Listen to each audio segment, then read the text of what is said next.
Solar No Watch, découvrez ce qui s'y mijote.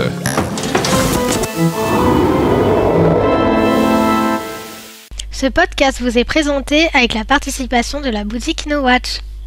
の真ん中の上から4分の1のところを左手でつまみます。次に左手でつまんだところから延長した肩と裾のところを右手でつまみます。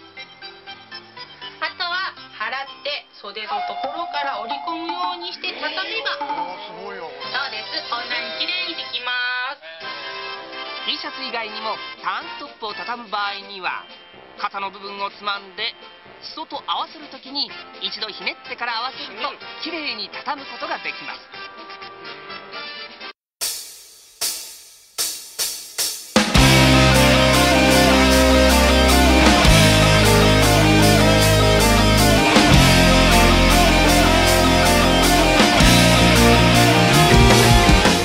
Bonjour à tous et bienvenue sur Gaijin numéro 12. Salut Christophe. Salut.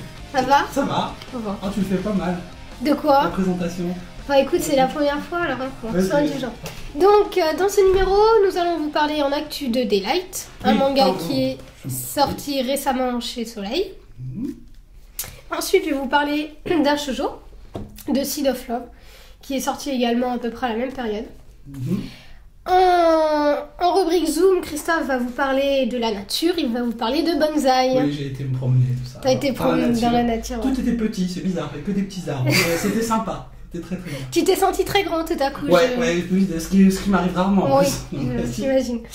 Et en rubrique culte, je vais vous parler du film, enfin du DVD qui vient récemment de sortir, du DVD Quartier Lointain, qui est Ouais. inspiré bien sûr du manga de Shiro Taniguchi. Oui, c'est là, on se prosterne en fait. Taniguchi. Voilà, Formidable. voilà. Ok. Donc, bah écoute, je te laisse commencer Bah, et... attends, on va peut-être lancer la rubrique culte en fait. Ah La oui. rubrique actu. Merde. On va lancer la rubrique actu. On y va? D'accord. Allez, c'est parti pour Actu. l'actu. Vas-y. Donc, je te laisse commencer pour présenter ton manga que tu as lu, qui est Daylight, et qui est sorti chez Soleil. Oui, alors Daylight, sorti, donc Daylight, voilà, une belle image, hein, n'empêche. Sorti donc chez Soleil, c'est un one-shot, un seul numéro, de Akira Sakamoto et également avec la participation de Shai Essence. Alors c'est sorti en 2008, au Japon et là 2011 donc en France, une sortie très récente. On le classe dans un... En fait c'est classé shoujo. Ah bon? Ouais. Bon, c'est marrant C'est- avec des mecs. C'est classé shoujo mais comme je dis c'est un shoujo à tendance yaoi. Alors... Non, c'est pas vrai. Non, montre la première Non, page. non, non, yaoi, là attends, il y a deux mecs qui se font un gros câlin. Non, C'est non, la yaoi. première page, j'ai adoré, je la trouve trop belle. La page couleur. Celle-là là. Ah ouais, je la trouve Et- trop belle. Non mais c'est du yaoi ça, attendez, il y a deux mecs qui se font des gros Ouais. câlins. Biagua, il y a trois personnages féminins, ils vont jamais à poil. Donc déjà c'est pas un shoujo, c'est pas normal. Bon, Bon, c'est quand même du gothique, hein. Alors voilà, alors je vais y venir justement. D'abord, moi je suis hyper déçu, je vais expliquer l'histoire et tout, mais je suis hyper déçu parce on s'était bien concerté, on avait dit qu'on prendrait... Bah, c'est un peu moi en fait. Ce manga nous intéressait par rapport à Ouais. l'histoire que je vais raconter, Mm. et puis finalement on s'est retrouvés hyper déçus, et tous les deux, enfin on va en parler. Alors, oui, comme tu l'as dit, avant de rentrer dans les détails de l'histoire, c'était un manga en fait qui a tendance, ce qu'on appelle la tendance gothique. Alors justement, j'avais amené celui-là, on avait lu celui-là, mais on l'avait jamais présenté. Voilà, c'est dans cette ligne-là, ça c'est gothique aussi, c'est un peu le même principe. D'ailleurs, c'est chez Soleil C'est aussi c'est Soleil, hein. Soleil d'ailleurs c'est Soleil manga dans la catégorie gothique, on le voit sur la tranche, c'est une catégorie qu'ils ont créée exprès. Alors l'histoire, bon, là je reviens dans les détails quand même sur Daylight. Alors l'histoire en fait, ça se passe dans une école qui s'appelle la Charnia Academy. Dans cette Charnia Academy, on a notre héros qui s'appelle Lucas. Et Lucas, il partage sa chambre avec un mec un peu étrange qui s'appelle Eus. Et en fait, ce gars, il passe son temps à dormir et à manger. Voilà, c'est tout. Et en même temps, dans l'académie, alors si vous voulez, c'est une académie qui va de la maternelle jusqu'aux études supérieures. Donc en fait, c'est quand même il y a toutes les catégories d'âge. Il y a des disparitions étranges, des meurtres, etc. Et en parallèle de ces disparitions étranges et de ces meurtres, le héros, notre ami Lucas, va se retrouver en fait être nommé messager de l'aube. Et le messager de l'aube, c'est en fait la personne qui est, selon la tradition de l'école, chargée de participer, d'organiser une fête en fait tous les ans, ou tous les je sais plus combien, je me rappelle plus, qui est donc en hommage, enfin c'est une grande fête quoi, qui est organisée tous les ans, mais c'est lui qui doit se sacrifier. En gros, c'est ce qui est dit. Bon, très rapidement en fait, Lucas va apprendre que les enlèvements qui se déroulent dans l'école ont un lien avec un peuple qui s'appelle les créatures de la nuit, et qui ont passé en fait un ancien pacte avec les hommes, et lui aura son rôle à jouer. Voilà un petit peu l'histoire. Je ne vais pas développer davantage, parce que si je développe davantage, je vais raconter la fin. C'est un one-shot, donc c'est quand même très très dense, et l'histoire elle est bien résumée. C'est un one-shot? Oui, c'est tout, il n'y a qu'un numéro, c'est fini. À la fin du tome, c'est fini. Alors c'est l'adaptation. C'est l'adaptation d'un visual novel. Tiens, ça aussi j'ai oublié de le dire. Un visual novel, c'est pour si tu connais pas les visual novels, en fait, c'est des c'est assez connu au Japon, ça marche très fort. Ce sont des romans interactifs, tout simplement. En fait, sont en fait des vidéos, enfin sur internet, c'est des petits jeux. En fait, tu cliques pour faire avancer l'histoire. Donc tu as les scènes qui s'affichent les unes après les autres. Et de temps en temps, tu peux quand même faire des choix de scénario. C'est assez, voilà. Donc, tu peux varier un petit peu. C'est un jeu en fait. Alors c'est un visual, c'est pas tout à fait un jeu, visual novel, c'est pas tout à fait un jeu. Mais c'est vrai que c'est assez, bon, c'est très courant au Japon, hein, ça marche bien, ça marche fort. Il y en a quelques-uns qui sont vraiment des best-sellers, et celui-là apparemment marchait très bien en jeu. C'est pour ça qu'ils l'ont adapté en manga. Maintenant, voilà, l'adaptation pour moi c'est absolument pas un succès. Donc moi je suis déçu, je l'ai dit, parce que ça paraissait bien au départ. Ça me paraissait pas mal, mais l'histoire elle est hyper prévisible. C'est vachement, le scénario est terne, il n'y a pas de suspense. Moi j'avoue que je me suis hyper ennuyé, j'ai eu un mal fou à le finir ce bouquin, ça a été très très difficile, j'ai bataillé. Alors quand je bataille pour finir un bouquin, c'est hyper mauvais signe. Je me suis pas attaché au personnage, enfin voilà, il n'y a quasiment rien qui m'a plu.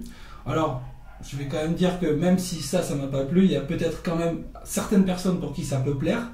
Mais en tout cas c'est pas moi, je pense que clairement je dois pas être le public visé.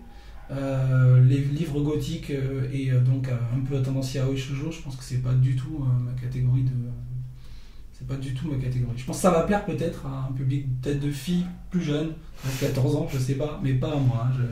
C'est pourtant le 3e que je lis, j'ai essayé mais j'y arrive pas.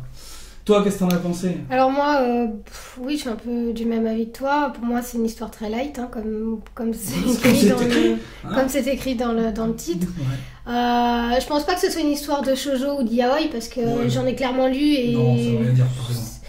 Je pense pas que ce soit lié à ça.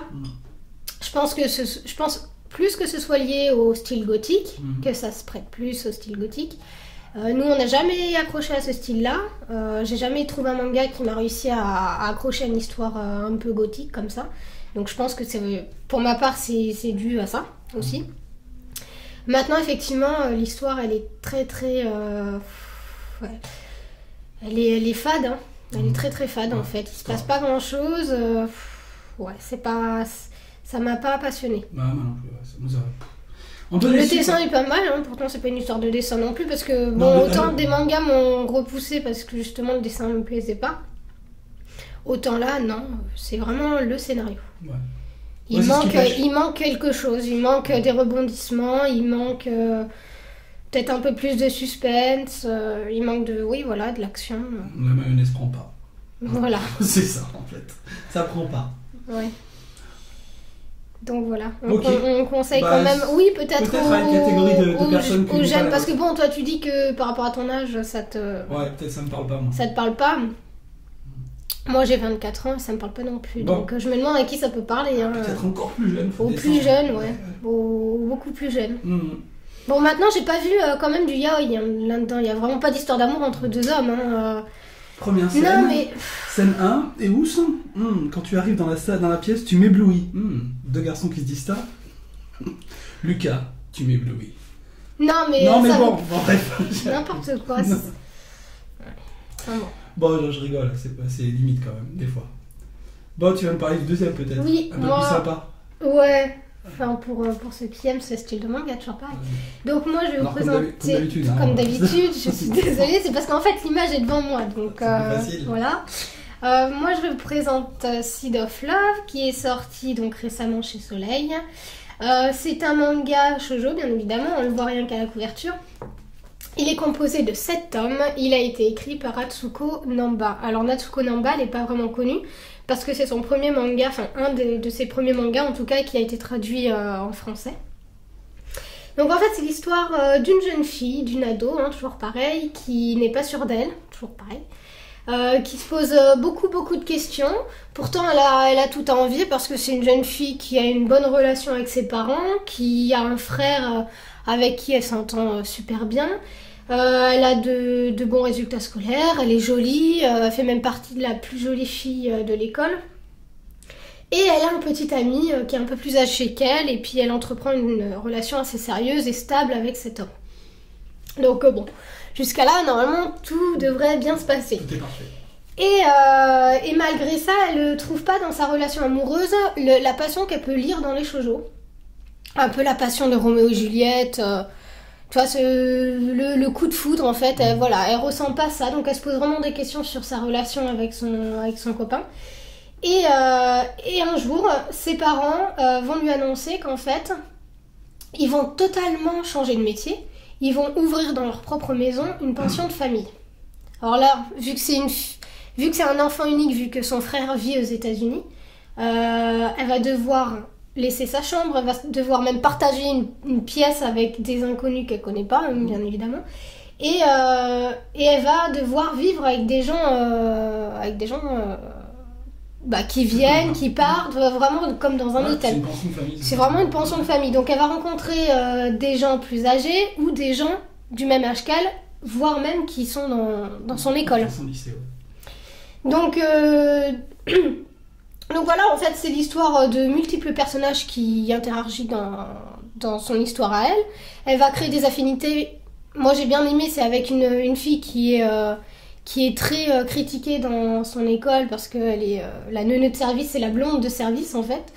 Et elle va créer un lien d'amitié avec cette fille-là et également un lien d'amitié, voire d'amour à plus long terme, avec un garçon.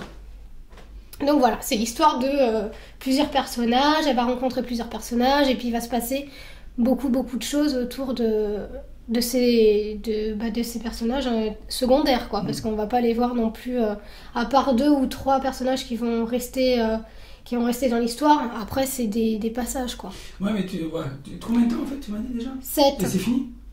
Oui. Ah d'accord, ok, donc ça. Oui, c'est assez court, c'est pas super long. C'est pas super long. Donc moi j'ai bien aimé, j'ai lu les 2 premiers tomes. Le 2e tome en fait il est sorti le 13 avril et le 3e tome sortira le 15 juin. Donc pour ceux qui veulent découvrir, c'est assez sympa comme histoire. Moi par rapport à certains shoujo, c'est pas gnangnan parce que bien évidemment il y a beaucoup de personnages, donc il faut découvrir, il y a plusieurs identités à découvrir et c'est plutôt sympa. Il y a un peu de suspense sans trop y en avoir autour d'une histoire d'amour et autour de son petit copain qu'elle a rencontré dans son travail là, qui est sympa aussi. Sinon ça reste classique, hein, c'est l'ado qui se pose des questions et qui cherche l'amour et qui se demande vraiment si le garçon avec qui elle est le bon, et voilà. Ouais. Donc moi j'ai trouvé ça sympa, le dessin est sympa aussi. J'ai pas trouvé... tu vois, par rapport au shoujo où t'as l'habitude de dire que t'aimes pas parce que les bulles ne sont pas directement visées vers les personnages, là j'ai pas trouvé ce problème. Enfin, en même temps, je l'ai pas souvent trouvé non plus. Non, mais là ça va. Ah ouais, ça va. Là, les bulles sont bien indiquées. C'est pas chargé en dessin. Non, c'est pas trop c'est assez fluide, c'est bien, ça se lit bien. Franchement, ça se lit super bien. Très bien. Voilà, qu'est-ce que t'en as pensé? Moi, ce que j'ai bien aimé, tu vois, c'est dans tout ce manga, dans Seed of Love, il y a un truc qui m'a plu, c'est le côté pension de famille. En fait, ça m'a rappelé, je sais pas, ceux qui sont des vieux de la vieille se rappellent la série Maison Ikoku, qui en fait s'appelait en français Juliette, je t'aime. C'était un peu le même principe, c'était une pension de famille où il y avait tout un tas de personnages, et puis une histoire d'amour qui se déroulait dans cette pension de famille. Moi, j'aime bien ce côté-là, c'était assez amusant en fait. Et donc ça m'a plu, ça c'était pas mal. Puis j'aime bien aussi le côté un peu mystère qui entoure les personnages qui viennent, qui rentrent, qui sortent dans l'histoire, donc ça c'est pas mal. Après, comme tu dis, ça reste quand même un shoujo assez classique. Bon, à recommander à ceux qui aiment, hein. Franchement, ceux qui aiment le shoujo, je pense qu'ils peuvent être... C'est sympa, moi j'ai bien aimé. Moi, je trouve que ça reste quand même le bon triangle amoureux ou quatuor amoureux. En même temps, le shoujo, tu peux pas il y a que c'est des histoires d'amour, donc t'as toujours les mêmes thèmes entre... La fille qui se pose des questions... Oui, c'est vrai que c'est toujours le même, mais des fois il y a un petit truc, tu sais, il y a une petite originalité. Ah ouais, mais là, justement, est-ce qu'il va pas y avoir... Parce que moi, je pense qu'il y a une intrigue autour du garçon là, qui intègre la pension de famille.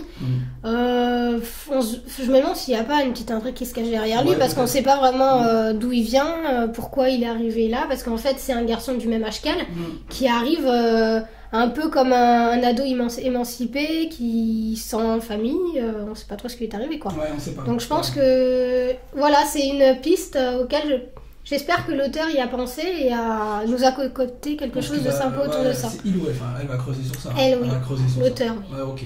Donc c'est chez Soleil, je sais pas si je l'ai dit, mais c'est pareil.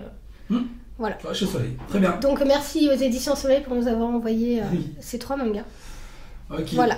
Bon, on va lancer la deuxième rubrique. Oui. Alors, vas-y, je te laisse la lancer. Tu me laisses toute seule ? Toute seule. Allez, rubrique Zoom.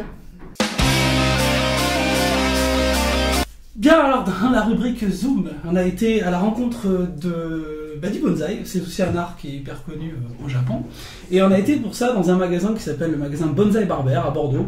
On a rencontré Jean-François et Shinichi. On tient encore à les remercier, ils ont vraiment été très sympas de nous expliquer, de nous montrer la passion qu'ils ont eu du bonsaï. Je vous propose qu'on lance tout de suite le reportage.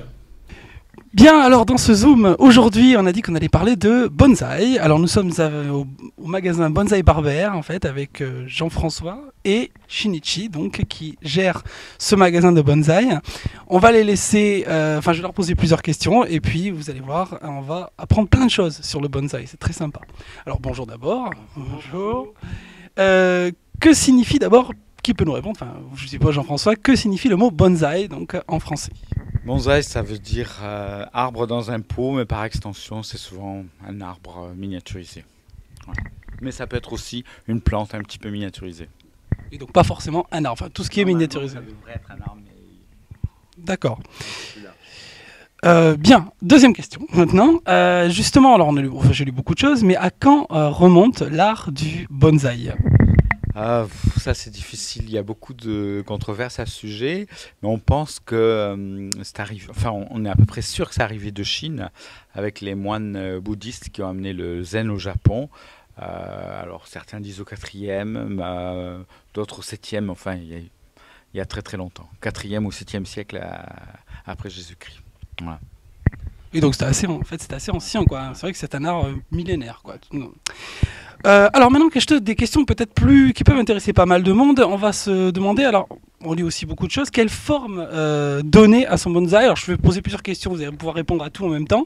Quelle forme donner à son bonsaï ? Est-ce qu'il y a une forme idéale ? Quelles sont les grandes formes aussi qui existent ? Je pose un peu tout. Il y a des formes idéales en général, si vous voulez, c'est-à-dire qu'un bonsaï doit être bien construit. En fait, il doit avoir un bon squelette, une bonne armature, si vous préférez. Et les formes sont des formes esthétiques, mais ce sont également des formes vitales qui permettent d'avoir un arbre qui va vieillir de façon intéressante, en bonne santé. Voilà. Donc les formes sont toujours des formes triangulaires, avec souvent une disposition comme ça en nuage qui, par exemple pour les moines bouddhistes, évoquait, là je vais vous faire une citation, les escaliers verdoyants qui conduisent au nirvana, c'est-à-dire à l'extase. Voilà. Et même de nos jours, ces formes-là persistent. D'accord, donc c'est des formes en fait. Est-ce qu'il y a quand même, alors on voit la forme conique, mais quand on regarde dans le magasin, on voit qu'il y a aussi beaucoup d'autres formes qui existent. Alors je sais pas, est-ce que vous pourriez par exemple nous présenter quelques bonsaïs ? Il y a par exemple la forme du lettré. Hein. Ça c'est une forme justement qui date des premiers moines. Des premiers moines bouddhistes. C'est une forme qui s'inspire de la calligraphie. Le tronc doit être assez long, assez mince et dégarni. On voit là-bas des rhododendrons satsuki dans le même style. Hein. C'est-à-dire qu'on a toute une grande partie du tronc qui est sans branches. Hein. Mais on retrouve toujours une forme triangulaire et de l'air entre chaque plateau de feuillage. Très bien. Est-ce qu'il y a d'autres formes que vous pourriez nous montrer aussi intéressantes, un peu originales ? Il y a des formes en radeau, par exemple. C'est un tronc qui est couché et les branches sont transformées en tronc. Voilà. Oui, Shitsuki, c'est-à-dire une plantation sur rocher. Là, on évoque un petit paysage. Ici, ce sont des sakuros, c'est-à-dire des grenadiers. Et là, des kaédés, c'est-à-dire des érables tridents, des érables de Burgère. Alors, je vois aussi on peut planter plusieurs bonsaïs en même temps. Alors, on appelle ça comment, vous savez une plantation, c'est ce qu'on appelle un yosewe, c'est-à-dire une petite forêt ou un groupe. Est-ce que vous pourriez nous dire, est-ce qu'on peut bonsaïser finalement? Je ne sais pas si le terme... On dit pas bonsaï, c'est pas beau. On dit travailler en bonsaï ou cultiver en bonsaï. D'accord, alors est-ce qu'on peut travailler tout type d'arbre quand on travaille un bonsaï? Alors, en théorie, on peut travailler presque tout. En pratique, il y a des espèces qui donnent de meilleurs résultats que d'autres. Nous, on est des gens très traditionnalistes et on ne cultive essentiellement que des espèces asiatiques. Et Shinichi est très très puriste et il aime qu'on travaille selon la tradition. D'accord. Alors, quelles espèces asiatiques par exemple? Alors, on cultive justement des érables, des érables japonais, les Yamamomiji, hein, voilà, par exemple, qui sont les arbres, les arbres les plus prisés peut-être au Japon. Les Goyomas, les pins blancs du Japon. Les kaedé, comme on a vu tout à l'heure, les érables tridents, les shimpaku, qui sont des genévriers, comme ça. Les satsuki sont des plantes qui ont été créées par les Japonais il y a des siècles déjà, à partir de rhododendrons de leur montagne. Et à la suite de sélection, de mutations, de croisements et de beaucoup d'amour, ils ont créé des variétés qu'on appelle genpei ou nishiki, c'est-à-dire qu'il y a plusieurs couleurs sur le même arbre, sans que ce soit dû à une technique de greffage. C'est dû en fait au patrimoine génétique de l'arbre qui est très ancien et très riche. Et ça, c'est quelque chose qui excite particulièrement la passion des Japonais. Et au Japon, il y a des expositions au mois de mai, où c'est la grande période de floraison de Satsuki, où justement on ne présente que des rhododendrons Satsuki. Et puis il y a encore beaucoup d'autres espèces, mais si vous voulez, au Japon, par exemple, il y a une espèce de hiérarchie des espèces. Et il y a des espèces considérées comme plus nobles que d'autres. Et ce sont celles-là qui sont privilégiées par les amateurs ou les collectionneurs. Autre chose, je voudrais savoir, c'est comment on peut arriver à dater l'âge d'un bonsaï. Alors ici, je ne sais pas justement, en même temps, si vous pourriez nous dire leur âge, ce serait pas mal, certain. L'âge, c'est une notion très occidentale. Oui. En Asie, l'âge n'est pas important. On dit toujours, bon, l'arbre est très vieux, mais ça n'a pas d'importance. Alors, en ce qui concerne l'âge, en fait, si vous voulez, on fait un travail de faussaire, entre guillemets. C'est-à-dire qu'un beau bonsaï doit donner l'illusion d'être très vieux. Par exemple, si je vous pose la question, quel âge donnez-vous à cet arbre ? Alors là, je sais pas, je lui donnerais 200 ans, je sais pas à peu près. Non, vous êtes trop généreux. Mais bon, ça c'est un arbre que j'ai élevé moi et qui a un peu plus de 35 ans. Ah oui, voilà. Mais par contre, celui-ci, ça c'est un arbre qui est centenaire. Ah d'accord. Et beaucoup plus petit, vous voyez. Donc on peut faire ce qu'on veut. On peut faire un grand jeune ou un petit vieux. Et donc il y a un travail, c'est ça, c'est un travail de faussaire en fait. Voilà. Mais sans chercher à vous tromper. C'est l'arbre, un beau bonsaï doit donner l'illusion du temps. C'est aussi le wabi et le sabi japonais, c'est-à-dire la patine, le côté usé un petit peu.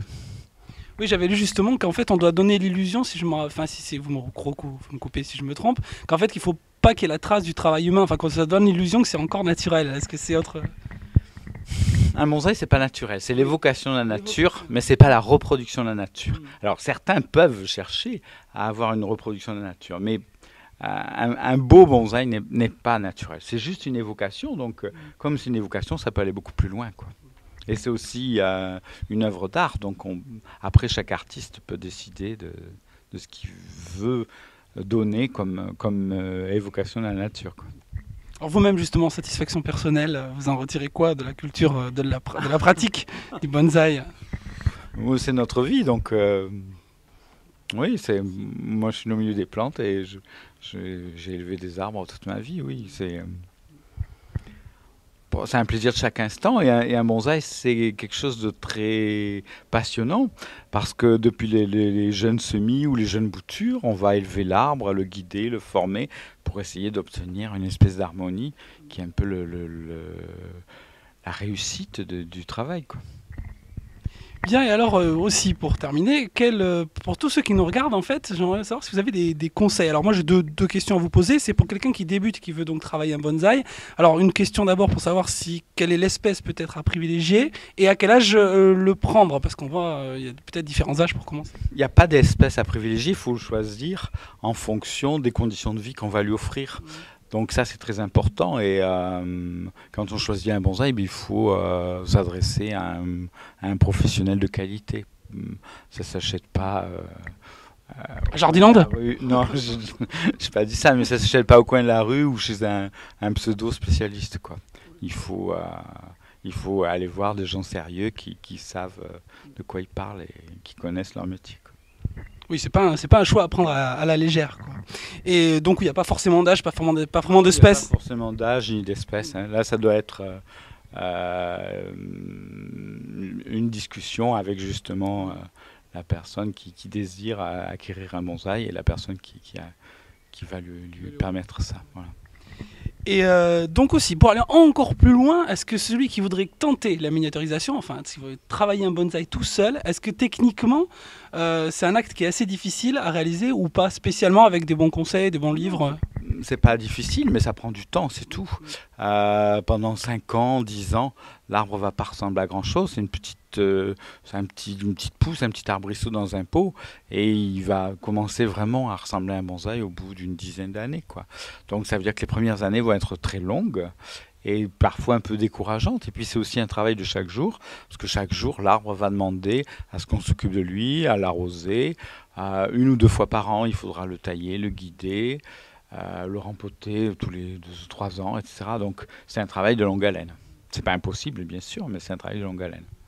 Donc c'est un travail qui apprend la patience, finalement. Ce serait la patience, et puis en même temps, on suit les saisons, on découvre tous les cycles de la nature, etc.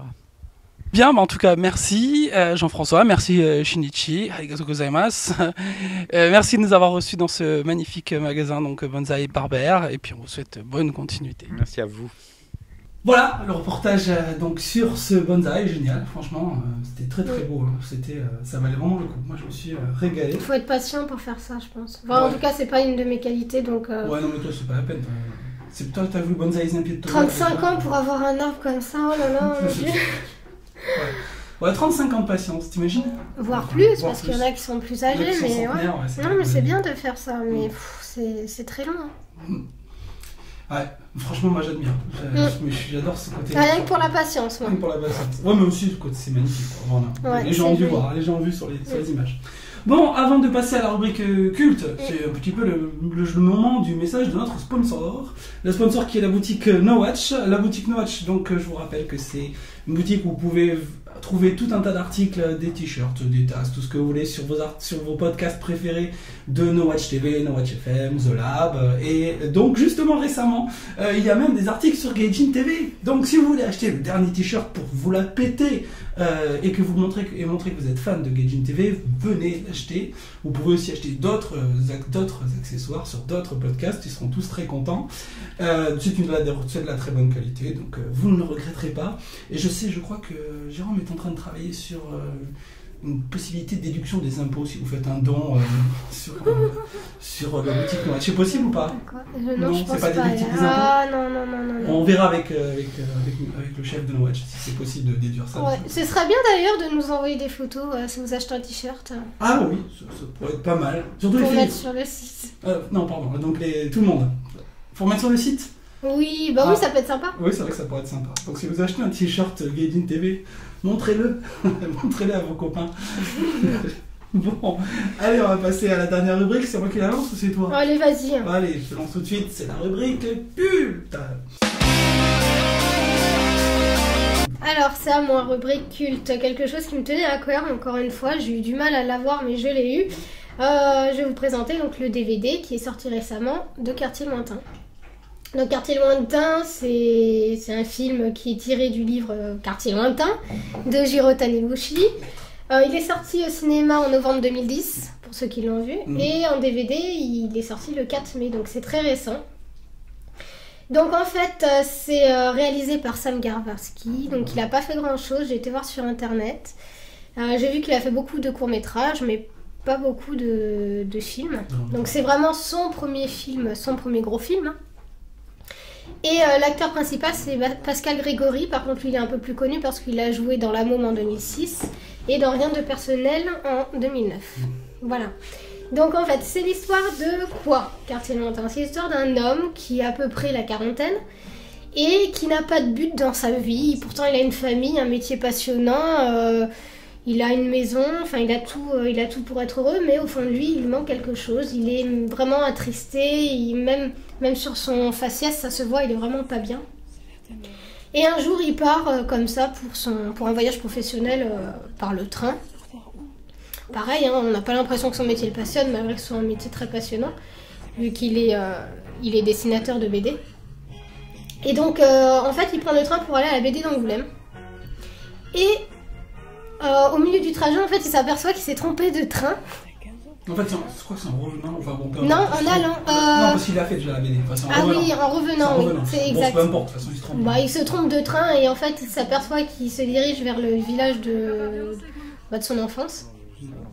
Le village qu'il n'a pas mis les pieds depuis 20 ans, depuis la mort de sa mère. Donc il décide quand même d'y aller sans conviction pour voir à peu près ce qui a changé, pour voir quel souvenir il allait se souvenir justement dans ce village et pour rencontrer aussi les personnes de son enfance. Et donc là il arrive, il met le pied sur le quai et il se dirige vers le cimetière où est sa mère, qui est morte il y a plus de 20 ans, et il s'assoupit. Donc il s'assoupit à côté de la tombe de sa mère et en se réveillant, il se réveille en fait dans le corps de ses 14 ans. Dans son propre corps. Dans son propre corps d'enfant en fait. Et en fait il a toujours sa conscience d'homme mature, d'homme de 45 ans, mais dans le corps d'un petit garçon de 14 ans quoi. Voilà, donc en fait il se rend vite compte qu'il va, entre guillemets, faire un retour en arrière, si on peut dire, et revivre certains passages de sa vie. Donc bon. Donc je vais pas, c'est difficile à trop parler parce que j'ai trop peur de dévoiler les suites de l'histoire. Enfin, c'est l'histoire de l'homme de 45 ans qui revit en fait sa jeunesse. Ouais. Donc il va se passer plein de choses. Il va même essayer de comprendre certains détails de sa vie. Parce qu'il y a un drame tragique autour de ce voyage, autour de son enfance qui le pèse et qui, à mon avis, c'est pour ça qu'il est malheureux dans sa vie dans sa vie d'adulte quoi. Et il va essayer peut-être de changer les choses, de comprendre, parce que bon, il va surtout essayer de comprendre ce qu'il n'a pas pu comprendre quand il avait 14 ans. Parce que c'est vrai qu'à 14 ans, on comprend pas tout de la vie. Et là, il va vraiment découvrir ce qui s'est passé. Donc voilà, c'est surtout un film qui est autour d'un drame familial et qui a aussi beaucoup de suspense.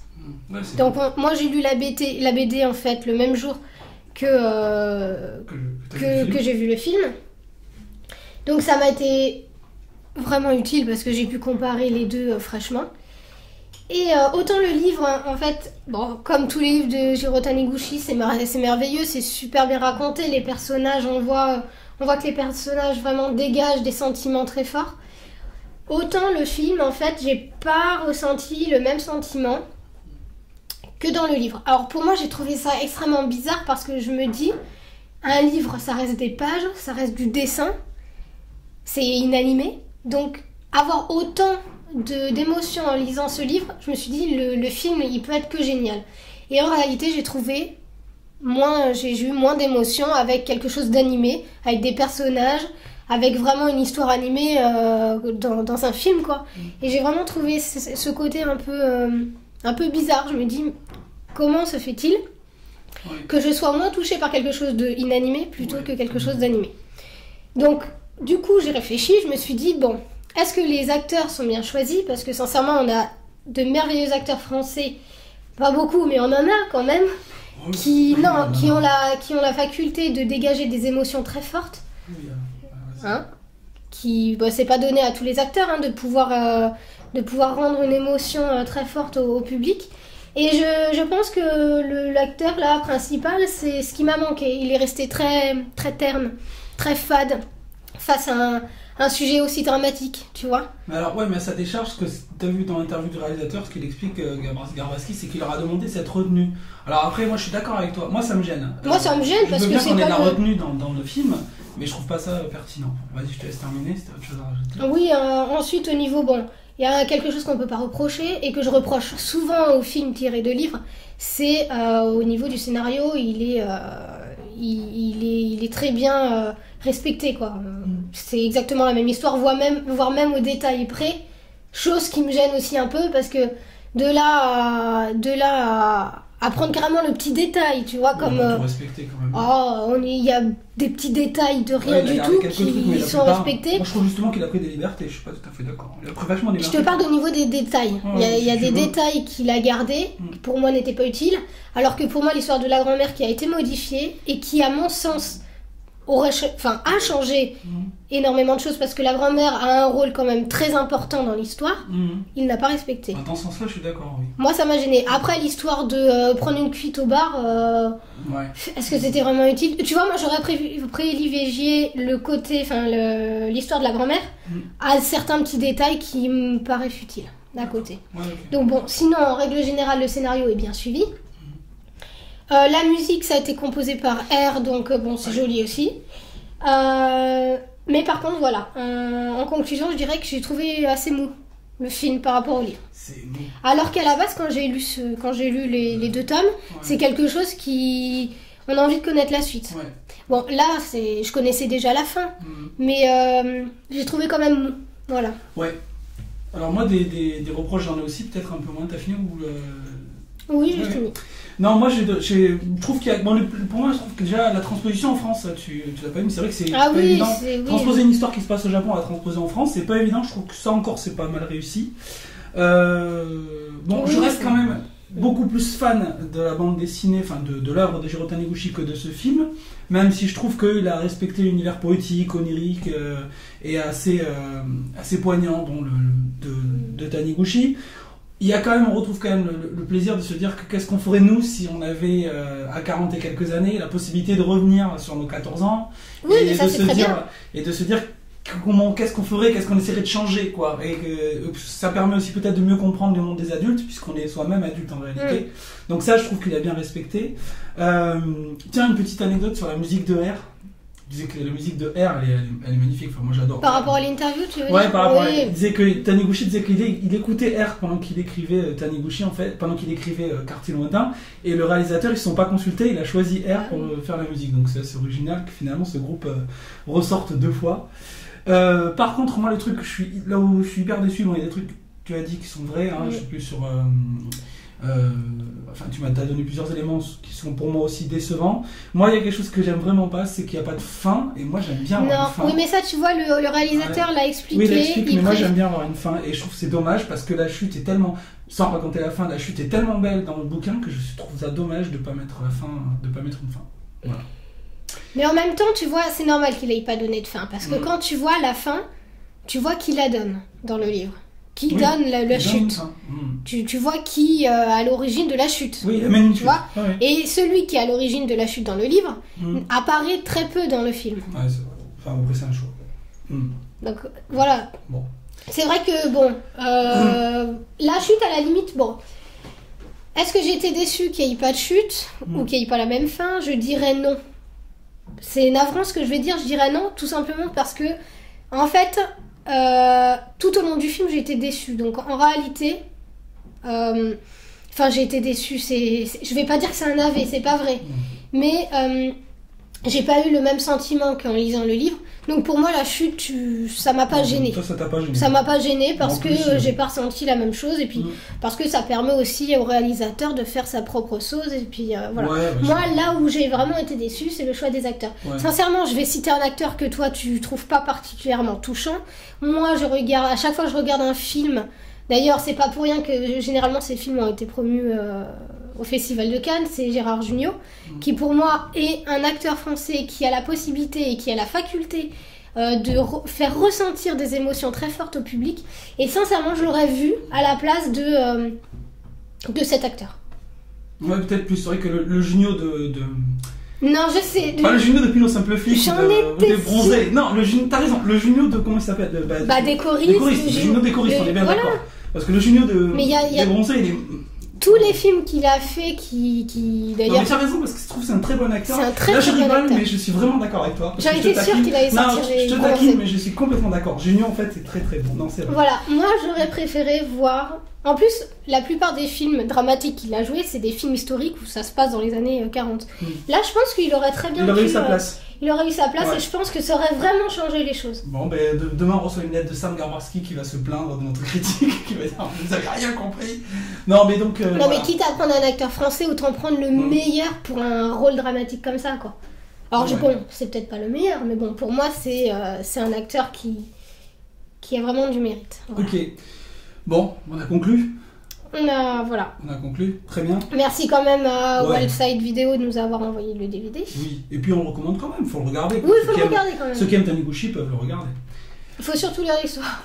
Oui, lire l'histoire. Bon, tiens, avant de nous quitter, juste un rappel pour tous ceux qui suivent Gaijin TV, rappelez-vous qu'il y a une page Facebook, vous pouvez toujours vous inscrire. Il y a toujours des infos, des news, il y a plein de choses pour suivre régulièrement. On a aussi 2 comptes Twitter, Mag Gaijin TV et Chris Gaijin TV. Vous pouvez suivre aussi toutes nos infos là-dessus. Voilà. Donc et vous pouvez également mettre des notes sur iTunes. Et vous pouvez également mettre des notes sur iTunes. C'est vrai qu'on a des notes, des commentaires. Mettez que les 5 étoiles, hein, mais surtout, non, mais c'est vrai qu'on n'est pas très noté. On sait qu'il y a des gens qui regardent, mais pas noté. Oui, ce serait bien. Donc. Bon, allez, sur ce, on va vous laisser. Allez donc à plus. À plus.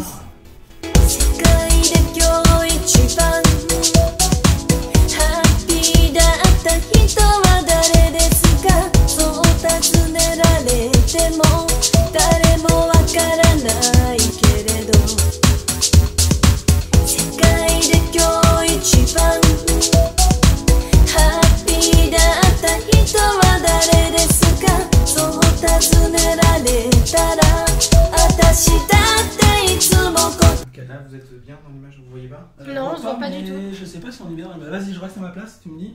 Je suis moins blanche. Ah bah non, je suis aussi blanche que d'habitude. Sur le côté. C'est marrant parce que j'ai l'impression d'être plus loin. Tu me vois là ou pas là? Toi, dans l'image? Oui, je te vois. Okay. Plus loin? Oui, d'habitude je me vois plus près dans l'image. Non, c'est à peu près ça. Sérieusement. Non, mais je m'en fous. De toute façon, je peux grossir. L'angle est plus large. Mais... Alors j'ai perdu au niveau de la vue. Hein. Non, mais de toute façon, je peux. Mais on le sait. S'il y avait que la vue. C'est vrai en plus, ça joue sur la vue, faut d'être enceinte. Je vais utiliser mes 2 mains. C'est vrai. Ouais, vaut mieux. Et il faudrait que tu veux pas un coussin, un truc comme ça, c'est tout court, mais un truc. Non, ça va aller. Qu'est-ce qui fait l'intro? Punaise, j'enlève le son. C'est moi. C'est toi. C'est j'enlève le son, sinon c'est la première fois que je fais l'intro. T'es ému? Bah non. Voilà. Donc tu commences bien sûr par un gros plan sur ces seins. Voilà. Et après tu enchaînes sur le visage. Bienvenue dans Gaijin TV. Le podcast qui a du coffre. Vas-y. Voilà, tu me dis quand tu veux, tu lances. Un gros plan, je monte tout doucement, c'est bon, tu les sais, tu bien. C'est High School of the Dead. Un spécial High School of the Dead. T'aurais dû faire ça, non, en fait, pour High School of the Dead, pour déconner. J'aurais vraiment rigolé, moi, mais bon. Un spécial High School of the Dead avec un gros plan sur. Ou t'aurais fait des filets de ces plein de seins, plein d'images de seins sur. Alors c'est pas sans explicite, ça va pas du tout en fait. Ah ouais. Ça dépend, s'ils sont habillés. Ouais, s'ils sont en soutien-gorge, ça va. Bon, mais quand tu veux, c'est toi qui lance, tu dis bonjour à tous, bienvenue. Moi je dis rien. Je dis salut, c'est toi après.